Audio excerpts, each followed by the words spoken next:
wonderful subject today, and before I introduce you to the guest, we're going to be talking everything about golf. Okay, why we love it, why we think it's a wonderful sport. So we're going to go through things with you. I just want to reach out to all those people on the front line with the virus. You're doing an amazing job, absolutely fantastic, and we applaud you. We applaud you with everything that we've got. Anyway, okay, so let's get on with the show. And by on a tradition, I'm going to do it this way. Okay, so on the tee, we have Marco. Okay, Marco is JP Portman branding consultant. He is one of the best top branding agencies here in Qatar. So he's going to be joining us on the show. And on the tee is Ozzy. A lot of people are going to be shouting out and saying, I know this guy, okay, from the Look Company, an amazing guy, absolutely helps so many people he ever comes across. You've seen him on the podcast, our studio podcast already, but a fantastic guy. And we're going to share everything that we believe is fun with golf. So, yeah, please. And if you want to introduce yourself, please introduce yourselves. It's over to you. Thank you, Steve. Thank you, Ozzy. Thank you, Steve, for having me today, or for having both of us. Yeah, my name is Marco, manager of J. Portman Brand Consultancy, and passionate golfer since 2012 after the Medina win. It's funny how something like this always gets us into golf, right? Yes. Absolutely. Thank you so much, Steve, for having us in the game today. Talking about golf. My name is Ozzy. I work with the Look Company. I'm the director of business development and marketing, and a golf enthusiast for a very long time now. Very passionate about the game. Obviously, mine started with, I think Marco mentioned Medina there, I think for him, because the German kind of won that for us in Medina. Definitely Martin Keimer, top guy. Mine started in a very funny way, but we'll get to that in the show. Yeah, perfect. So what we're going to do is I've just tried to put this game type thing together, right? So we're going to go through some holes, and then we're going to ask questions, and we're going to let's see how it goes. Okay, I'm not sure, but let's see. Okay, so we're going to come to the first hole. Okay, so we're coming to the first hole. It's 203 yards, par 3. What club will you be using? What club? Par 3, 203 yards. Downhill, uphill, against the wind, with water or without, Steve? Come on, I know you're an expert, okay? I've played with you, and dear me, you are an expert. I love your golf. I love your swing. It's just a superb thing. It's just the normal conditions. A lovely day like it is today. The sun is shining. The sky is blue. It's going to be, you've got to get to the green.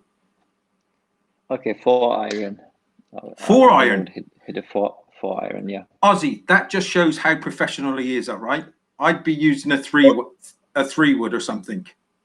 Or 5. But he'll be talking us why he's chosen to use a 4 iron. Again, like Marco says, there's loads to do with golf, and it's not as straightforward. Depending on, obviously, if there's a bunker in front of the green, I'll probably be using a hybrid, maybe a hybrid 3, choke down a little bit, take some off of it. But I just wanted to come in high and land soft. So that's what my choice would be. Obviously, 4 iron, Marco's choice is used if he's going to run it up into the green without a bunker. I take it, Marco. Marco, you're going with a long iron. I take my hat off to you, okay? Now, there's a question that comes with it. What was your first experience in golf, and how did it grab you? Marco. First experience in golf. I mean, it started really in 2012 with Medina. At the time, I was not into golf at all. I was playing football myself, and would consider golf as a sport that is extremely boring and only for old people. But I guess the enthusiasm around the last putt of Martin Keimer, what Ozzy just mentioned, kind of got me going. Said, okay, what's this about? Why could people get so passionate about a sport that is so so boring and so easy in my eyes. So I think a week or two later, I had my first experience. I went to a golf club nearby, and I did like a trial session, just to try. And at the time, I didn't hit even the ball. Like it was horrendous. It was not good at all. And for me, someone who's very active and very sporty, that was just something that I couldn't accept at all. That there is a sport that I cannot perform, and something that, in my eyes, only old people could perform. So I should be able to do that, right? So yeah, this was my first experience. I think a week later, I broke my wrist because I tried really too hard, and I hit the ground. And this was my first experience in golf, and it really started something in me that I said, there can't be a sport that I cannot perform, and don't even hit the ball if it looks so easy. So that was a rude awakening, right? Yes, it was. And the type of banter, if there was somebody there with you, and we would have felt sorry for you, but we would have, the banter that you got within golf sometimes, and when you have this connection with individuals, the banter, we would have probably been laughing at you at first. Of course. I mean, I think we all know the people who get started on the range, and now playing golf, it's always something. Just keep trying. Don't try to overdo it. Swing it easy. Now it's easy to say. Yeah. But I think 8 years back, I didn't really see it that way. You have a beautiful swing, honestly, and I'm not just saying it. It's just we were playing before the lockdown, etc. And you were there as well, Ozzy, and we were all watching him. He was on the tee. We wanted the pressure to kind of put him off, but his swing was just superb. And you put it something like 10 feet from the pin on a very big, strong hole. It was not an easy hole. I visited the bushes on either side, so it was a tough one. But yeah, you've got a beautiful swing. What about you, Ozzy? Just as Marco was talking about his story about how he got into golf, amazing. And I think loads of people logging in now, and if you ask any golfer or anybody that's got the bug for golf, they'll tell you their own story, and it's amazing story. For me, mine was a little bit different. And it came out, I was growing up in London. And if you think about London about 20 years ago, it wasn't something that was big, especially for young black kids at that time. My sports was basketball and football. I was dating a young lady at the time, and we had to go visit her sister. So we met her sister. They were a lot older than we were. And her boyfriend at the time was, and her husband was around about 35. I was about 19 at this time. So I had nothing to discuss with what I thought was an old white man from Scotland, because he was Scots. So we went outside Reading, the countryside from London, and we're visiting. So the girls had to talk, and the boys, he said to me, come on, I'll take you and show you something different and spend some time with you. So we went to the driving range, and he put a golf club in my hands for the first time. And that literally changed my life. And I think everybody's got their own story about the first time they actually make connection with a golf ball. But I was lucky, not like Marco. I had someone there to help me, show me the right way to hold the club and stuff. And I made great contact with the ball. Transferring from the sports you already do, I think if you already play football, you have an idea of mechanism. So I hit the ball for the first time, and literally that changed my life career-wise. It changed my life. On the weekends from London, I would leave London and drive to Reading, which is about an hour and a half, 2 hours in the countryside every weekend to go play golf and to go learn more about golf every single weekend. What I did. So until I started playing in London and discovered the world of golf in London. And when I finished in uni, I started working in golf, and I worked in golf for 25 years after that, pretty much. And that's just the type of I'm getting the kind of the goosebumps and the hairs on the back of the neck, because your life changed. It was changed because I was virtually the same. Now, I'm sorry to cut in, but I was in the forces, and I wanted to come out of the forces, and playing golf was just, don't be stupid. Why waste a bit of time? It's like, it's just not worth it.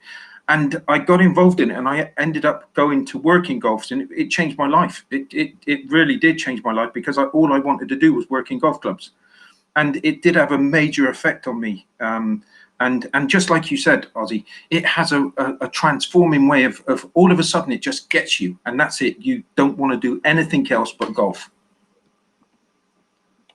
Good answers to the questions. Okay, now I'm not going to get too difficult on these how many yards and what's the kind of terrain, and I've got to go over a big valley or whatever, there's water. Okay, it's very simple ones. Okay, so we've answered the first one. The second hole, 176 yards to the pin. What club do you use? 176 yards to the pin. I would say, to play it safe, 5-iron. If I want to stretch it a bit, 6-iron. Yeah. Again, like you said, it depends on so much. Golf is such a complex sport. It depends on so much more. What you just said: valley, wind, uphill, downhill. How was the previous hole? How's your day going so far? Are you a bit tight in terms of movement? Are you not? Do you feel it today or don't you? Where's the pin? Like many things, but I would go with iron 5, iron 6. He's a professional, right? He is a professional. His story. It is a story. It's just a wonderful story, and it is good. It is good. I would put a little bit of backspin on mine. I would use the same type of club, but with a lot of backspin, so that I can stop it right by the pin. Oh dear, Ozzy, what's yours? What would you use? Great hearing from Marco there. Marco is very German, very disciplined. I'll reach into my bag. I'll grab a 5-iron. I'm not even thinking about it. I'll grab a 5-iron and I'll go after it with a 5-iron. That's just it. But again, like you said, there's loads of factors to consider. But yeah, definitely a club for me would be a 5-iron for sure. And you said about the factors to consider, and it's the factors. Some of the factors is completely this: is when you're setting up your shot, whatever club that you're using, there's some, I won't say procedures, but there's some step-by-step that you go through. It's like your positioning of your feet, where your feet are going to be in parallel to the ball. And there is so many things to think about, but you go through those set things on a regular basis with each shot. And each shot will take that process of you setting yourself up with the club, right? Yeah, that's correct. I think overall we can say each club has a slightly different setup depending on you're hitting a wood, an iron, a putter, a wedge. But overall, yes, every club has its own routine, and again, depending on how you want to hit it, if you're as professional as you are and you want to put a bit of backspin on it, then I guess the stance need to change slightly as well. But yeah, you're right.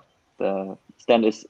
I would always say the base of your swing is hugely important, and it starts with the feet and how you shift weight. Yeah. What's your handicap? What's your handicap, Ozzy? And geez, I think I'm claiming 18 right now. I think it's worse than that, but I'm claiming 18 right now. I'm bagging it a little. I'm taking 28. What's yours, Marco? No chance. What's yours, Marco? I would say since living here in Qatar, it went up quite a bit. So I would say hitting around 15 plus minus. 15 plus. Oh, good. It's nice when you get to that stage. It really is. It does. And okay, who's going to tell me how you get a handicap? Yeah, because we're hoping that we're going to kind of get people that are complete beginners watching this. So what is a handicap? And how do you get one? Ozzy, do you want to go first? Yeah, I could take this on. Basically, you get your golf handicap. It's a very strange word, handicap, to use in a sport. But it is what it is. So basically, you can get your handicap by joining a golf club, where you're then assessed in tournaments on how you get on an 18-hole round. So an 18-hole round, the highest handicap issued by the R&A would be for you to have a 28 handicap, meaning that you have 28 shots or strokes in the bag that you can use to complete an 18-hole golf course. So which means that if you play a bad shot, you're allowed 28 bad shots pretty much on your score to help you along the way, to level the playing field between yourself and a scratch golfer. And this is then monitored by every time you play competition, you're recorded how many scores, how many shots you take. Averagely on an 18-hole golf course, a lot of past 72 is the normal rating. So you have 28 plus 72, making it 100. So if you score 100, which means you're a 28 handicapper. If you're scoring less than 100, it decreases that handicap every single time you play. So that's pretty much how it's monitored. And if you get better, it means that you're scoring better by scoring less. And obviously your handicap reflects that. So if you're a scratch golfer, which means you're 0, obviously you're expected to play to 72 every single time, play to par, level par every single time you play. And that, so on and so forth. But yeah, that is simply what it is, getting a handicap in golf. And it's relatively easy. It's Sorry? relatively easy, right? It's relatively easy, and you're always finding people always ask me, or they used to ask me, how do I get a handicap? You've got volunteers that will go out with you and mark your card for you, that's members of the club, or that you've always got volunteers to help you on this, right?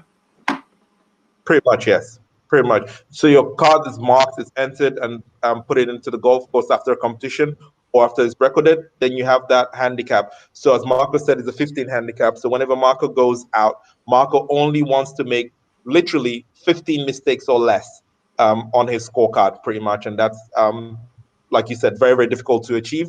And it gets better. And, you know, when you play consistently, like Marco was saying, if you play consistently like myself as well, Marco's handicap could be around about 9. Because he's playing consistently. But having moved to Doha and having to work and all the not playing as much golf, that's gone up to 15. So now he goes out, he forgives himself a little bit in making more mistakes, up to 15 when he goes out. I'm not praising Marco all the time for his golf, but he's going to definitely be in the single figure guy, right? He is really. It's just a sweet swing, and once you get that consistency, it's like it's just poetry in motion. It is poetry in motion. Like Ozzy said, it takes a lot of repetition and a lot of playing, a lot of training. And during my time, I was really privileged to study in St. Andrews for a year. And during that time, I played pretty much every single day, at least 18, more or less. And during that time, I really hit my lowest handicap. But now working full time, 5 to 6 days a week, it's just impossible to get anything regular done. So yeah, that's why, like Ozzy said, your handicap goes up, you lose the feeling a little bit for it, you do more mistakes, and then it's still fun, like loads, but it's not as competitive as it was before, maybe. Yeah. I understand exactly what you're saying. I'm just going to answer some of these things. Dave Moore, great. He watches all the podcasts with us. Fantastic. We're going to get ladies on the show. Without a shadow of a doubt, we're going to get ladies on the show. They've got just as much, they get more enjoyment out of it than the men do. So there will be definitely lady golfers coming on. Levy, thank you so much. Glad you're enjoying the show. Backspin. Don't talk about cricket. I hear so many people that are cricketers, but they have problems with their swing. They struggle, right, because of the way that they hold the cricket bat. But that was for Bosco. Bosco, another one of our super listeners. So yeah, cricketers always. I know so many. They do get good at it. They do get good at golf, but at the beginning, they still got that kind of the way that they hold their cricket bat and play shots with the bat. So they do struggle at the beginning, that I found anyway. But yeah, thanks very much for your comments. Okay, let's go on to the next one, which is, okay, let's get a little bit more technical. You've got 50 yards to the pin, but you've got this huge bunker that you've got to go over. What club? 50 yards to the pin, huge bunker in front of you. You've got to carry it all the way. And when I say carry, yeah. You've got to go over the whole bunker and you've got to drop it on the green. I would say 54 degree wedge backspin, like you said. Slightly longer than the pin measurement, 54. Slightly further, and then trying to stop it as quick as possible. But definitely making sure you're not in that bunker. Yeah. Again, the last time I was out there, I love being in the sand. It reminds me of the beach, right? Sorry, repeat that. Yeah, I don't like being in the sand, but it does remind me of the beach. The last time we played, I was in it quite a lot. And I like raking. It reminds me of being in the garden. It's a lovely therapeutic, very therapeutic with the rake. Ozzy, Yeah, what's one way yours? of seeing it. Yeah, always look on the positive Hey, side. always. Looking in my bag, I'll probably use my for 50 yards to the pin. I'm carrying it all the way. I'll probably use an aggressive 58 degree wedge that I have in my bag. In my bag at the minute, it's just perfect for that. Um, and it's a no-brainer for me, no-brainer shot in that. So I enjoy it if it's that way. Just going back to David Moore and golf, having lady golfers on this.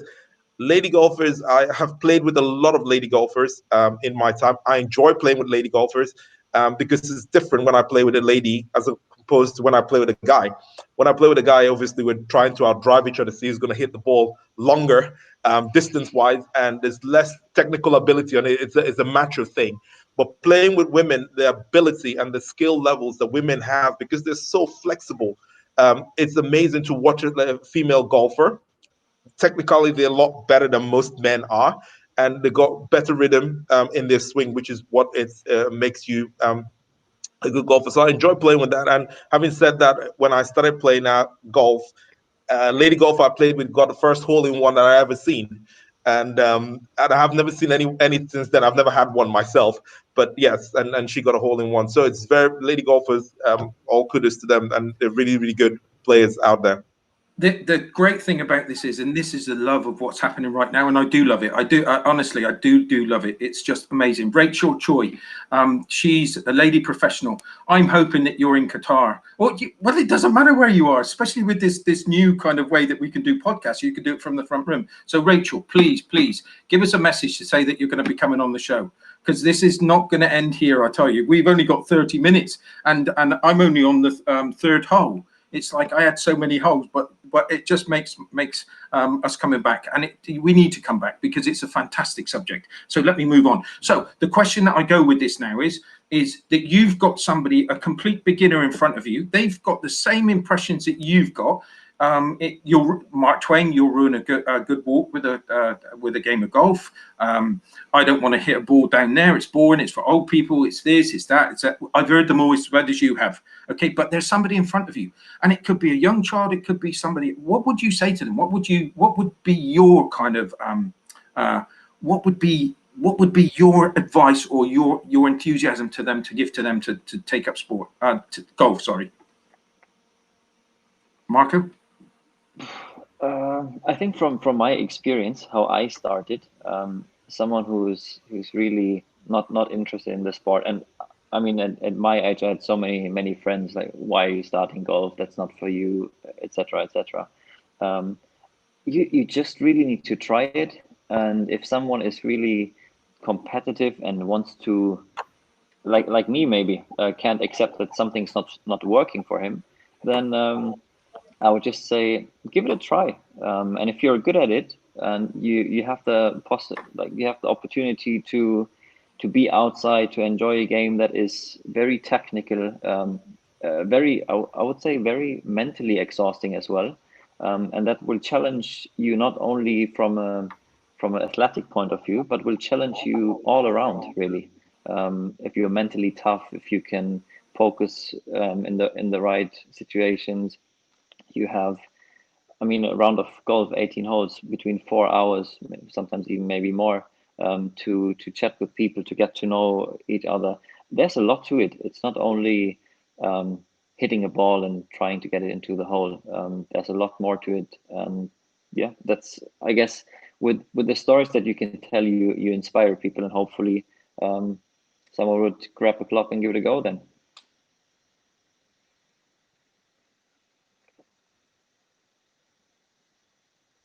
Oh, now Hey, we lost our host. I think we lost our host. Going back to that point, Marco, it's amazing what you just said. And if it's someone stood in front of me and it's a young person, I'll be excited for them. But if it's someone older, I'll be asking the question, why didn't you start earlier? Like for me, I wish I started early. I wish I started when I was younger. And Rachel's just put a comment there. She teaches my kids. So my 8-year-old, my 7-year-old now, and my 10-year-old daughter, they both play golf, and Rachel teaches them at Education City. The first thing I'll say to people here, wanting to learn about golf, Doha is probably the best place for you right now to learn golf. You've got the time. We've got the good weather to learn golf, and the guys at Education City Golf Club has got the best facilities for you to learn golf. It's not like when we learned golf, Marco, we went to a driving range and some old boy stood behind us and goes, "Yeah, keep your head down, hold the club right, and hit it." This all the science now to help you play golf better and get to the results that took us probably 10 years to get to. You can get to that quicker because you have the technology now to show you what your last swing was like, who you're trying to model it against, and how to get your swing from where it is to where you need it to be in a shorter time. So like I said, if it's someone stood in front of me wanting to learn golf, I would say, why don't you do it quicker?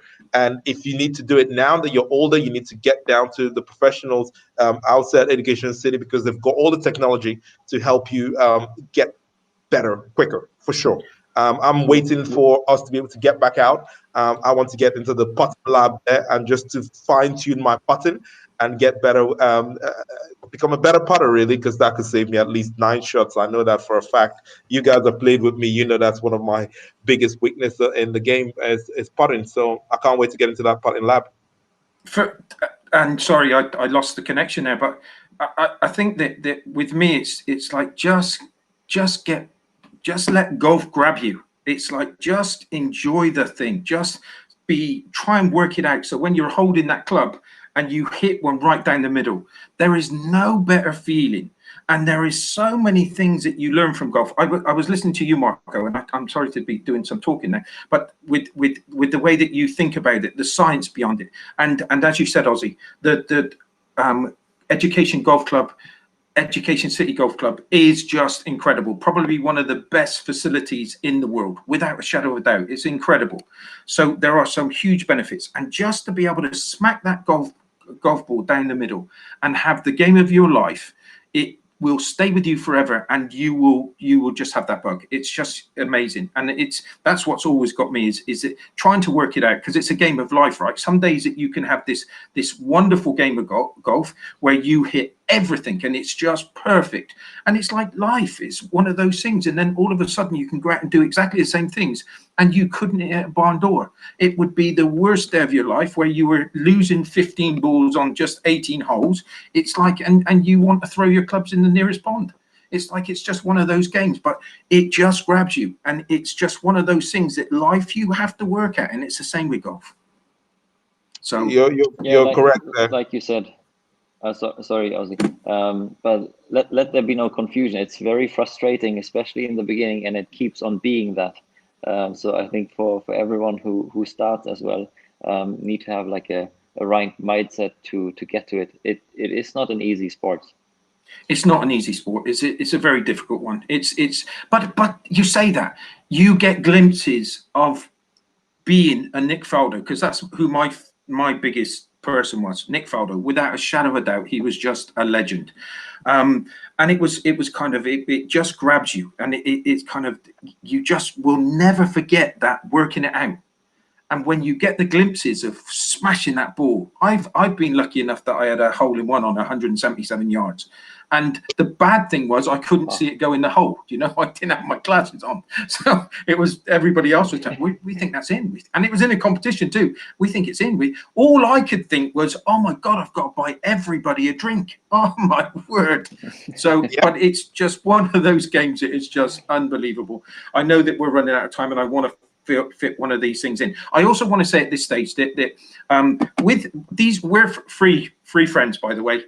It's obvious now, okay? We play golf together, but the great thing is that you're welcome to join us at any time. If you want to join us, please come and join us. We're having fun. When it all gets back to normal, we'll be out there, we'll be having fun, we'll be out helping each other, we'll be showing them little tips on how to interlock your fingers. It's going to give you another 5 strokes instead of holding it in separate hands. So we'll help you on that, and we will be there. But there's also a Facebook page out there as well, called Golfers in Qatar. And again, golfers have a certain criteria. The criteria is that they want to help others, and they love meeting new people. And it's all about the social side with golf. You're always going around with a 3-ball or a 4-ball or a 2-ball, and you're always talking with one another. And something that Ozzy said at the beginning is that his whole world changed from a business perspective. It just changed, and it can change for you. And it's all about the social side. And I know the social side is a negative, a bad thing right now, but when it comes back to normal, you'll never get a sport like it. It's just phenomenal. Anyway, let's finish off one more question if we can. Okay. 5th hole, you're on the putting green, and it's a good one, this one, right? Okay, you're on the putting green.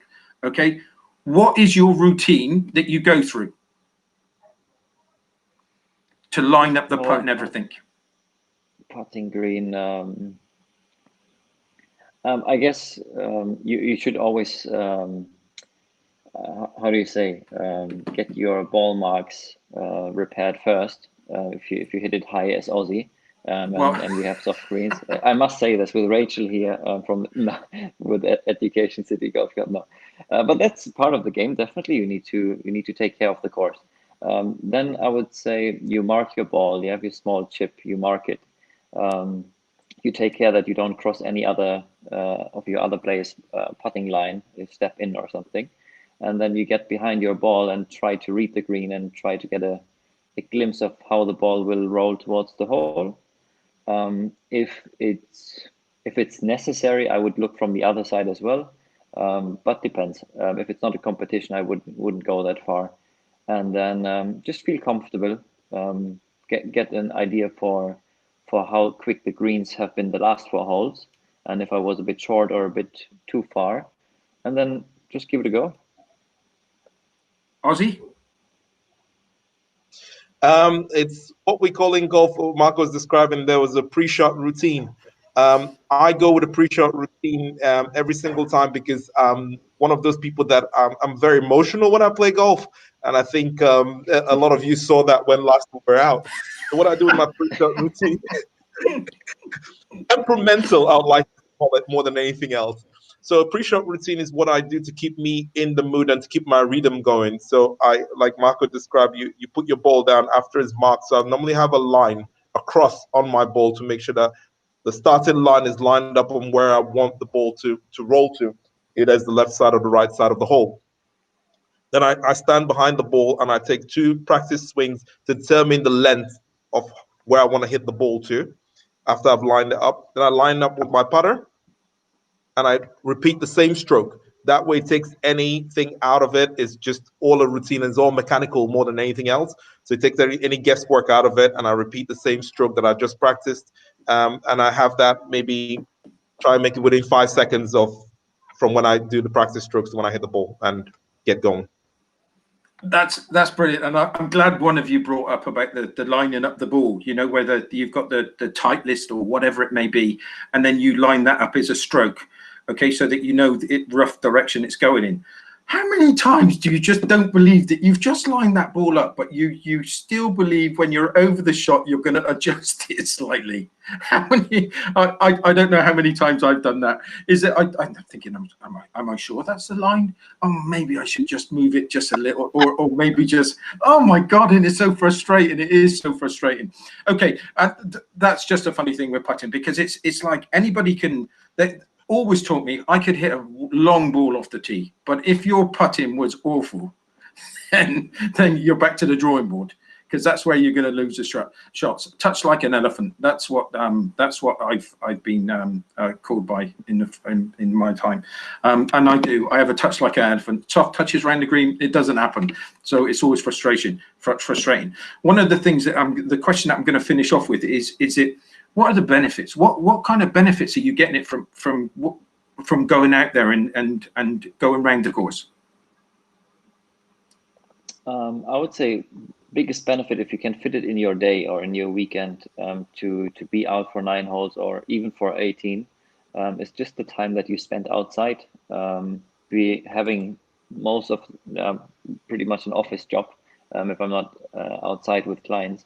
I don't really get much outside, so this is definitely a benefit that I've seen here in Doha and even back home.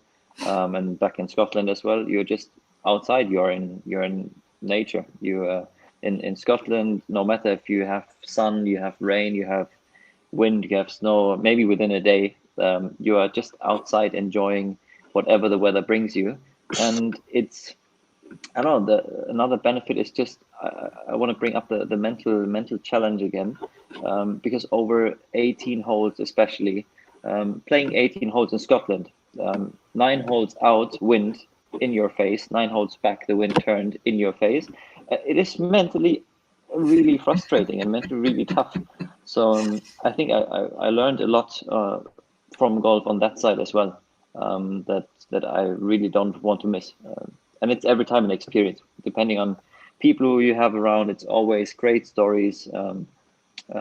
Had really the pleasure to play with so many people, also with guests who came to St Andrews, and the stories that they tell. It's just, it's amazing, and that's why I love the game as well. I've never played St Andrews, but there's a hole that if the wind's blowing, you've got to literally hit it out of bounds, and then it comes back. And I've played one, Upper Sapie, I'll never forget, Upper Sapie Golf Club, and you had to literally hit it into the farmer's field, and it used to go into the farmer's field and then loop around and come back again. It was incredible, but that's the weather conditions. Sorry, Ozzy, you carry on. No, Marco is right. Benefits of golf, you can't, it's a sport. I think most people don't think so, but it's a sport. And if you look on the professional tour now, the guys are getting fitter. So for me, it's being outdoors. It's getting my fitness levels up. Marco mentioned about being out there for 4 hours. It's probably about a 5 mile, 4.5 miles to 5 hour walk. And I prefer the walking bit because it's great for you as well. Mentally, it's fantastic. It's being out with nature. And especially this time that we've been all indoors for a while now, and it'll be great to take up golf when you get out. I love playing with my kids. My kids are taking lessons now. I love playing with them. And I want that to continue so that it'll be a family thing. Even when I become an old man, they could still take me out to play. So what I'm doing now that we're in lockdown, I'm working on my core, and I'm working on my strength, and I'm working on my stability. So when I get back out, I could get to play. I remember my neighbor, when I was walking around the compound, I said to him, and he said to me, "Have you been practicing in the garden?" I said, "No, I'm afraid to lose balls at this time if I practice in the garden. I'm not being silly." What about the windows? Exactly. So I'm working on my core. I'm not doing anything that silly, practicing in the garden wise. But yeah, it's great mentally. You can tell a lot about yourself when you go out and play golf, 18 holes. You can tell a lot about someone else when you go out and play 18 holes of golf as well, about somebody and their character and their strengths and their mental strength, which is amazing to do business with people. You know their character, you know their level of honesty and integrity is amazing about the golf, and the discipline as well, and respect, which is things that golf brings to you as a person.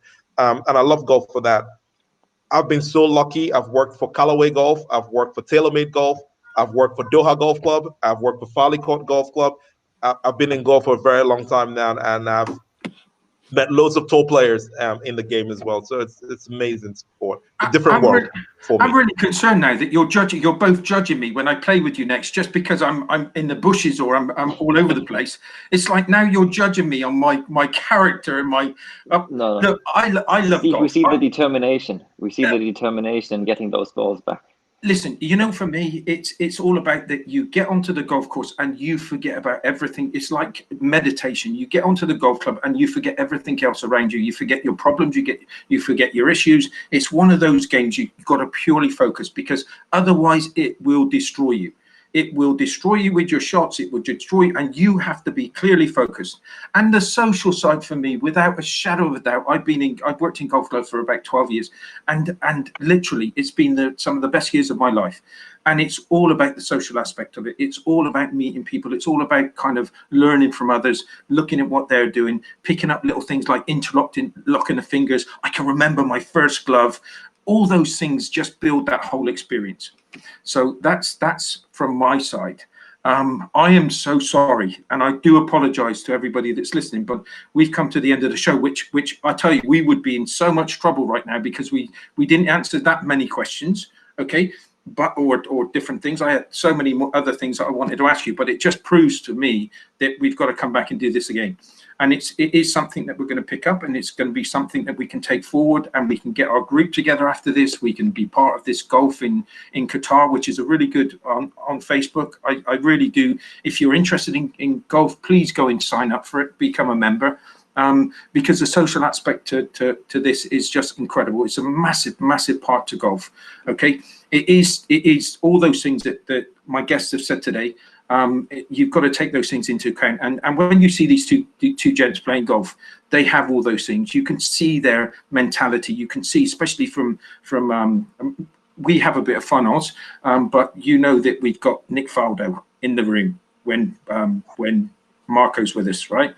So he gets on. He is driven. But gents, honestly, I'm so glad to have had you on the show. I'm so glad that you took part in the show today, because I loved it, every second of it. Thank you so much for having us. To be here. Thank you for having us. Thank you so much, everybody. Thanks for listening. We'll see you next week. We've got a good lineup, and I've got something that I'm hoping that I'm gonna have something exciting for next Saturday. We're gonna have the fitness on next Friday. So please come back, come and join us. Thank you for everybody. Dave Moore, Levy, Bosco, Rachel. Thanks for making comments. Please, more of them. And Rachel, now I know that you know Aussie, you're going to have to come on the show too. Okay. Thanks everybody for listening. Until next week. Bye for now.